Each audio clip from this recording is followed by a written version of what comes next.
mocked and disregarded him. When he began to train a force of commoners, for he was a true master of the sword, they plotted against him. Then the noble knights, claiming to act in the great king's name, captured and killed his very own son. What a dark day that was! Lucius and his evil minions, shadow warriors, revelled in this apparent victory. But all was not lost, for when the hope of the kingdom seemed to vanish and the hearts of the humble despaired, the king used the power of the life spice to raise his son from the dead. This is a mysterious tale indeed, but a true one. For the prince was seen by many before he returned to his father across the great sea. And to those who loved and followed him, myself among them, he left a promise and a charge. Here then is the promise. The prince will come again to take all who believe in him home to the kingdom across the sea. And this is the charge. Those who love him must travel to the far reaches of the kingdom of Areth-Trae, tell all people of him and his imminent return, and wage war against Lucius and his shadow warriors.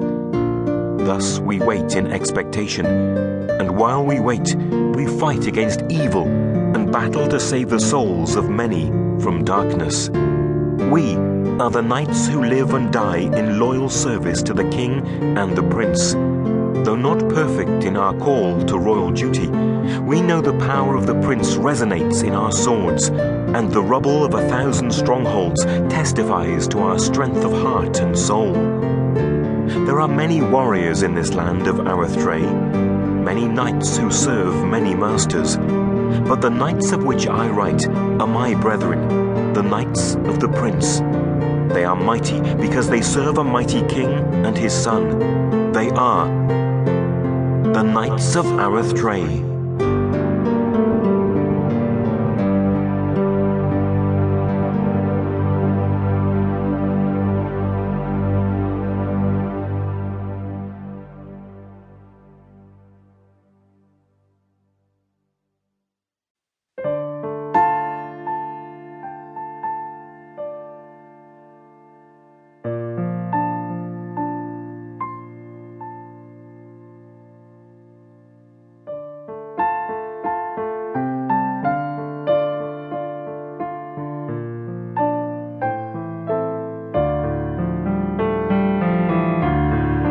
Sir Dalton and the Shadow Heart by Chuck Black. Prologue: The Shadow of a Heart. Some tales tell of gallant deeds done by men and women of might. Some tell of great battles fought to free the innocent from the tyranny of wicked men. But some tales tell of the journey of the heart, and such a one is this.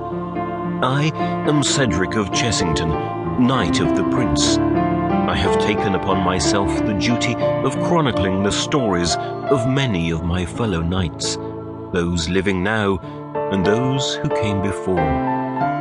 Please do not think me overbold if I should implore you to pause in your own life's journey and sit with me these few moments. I have learned that pondering the life of another oft reveals both strengths and weaknesses in my own devotion to the king and his great son.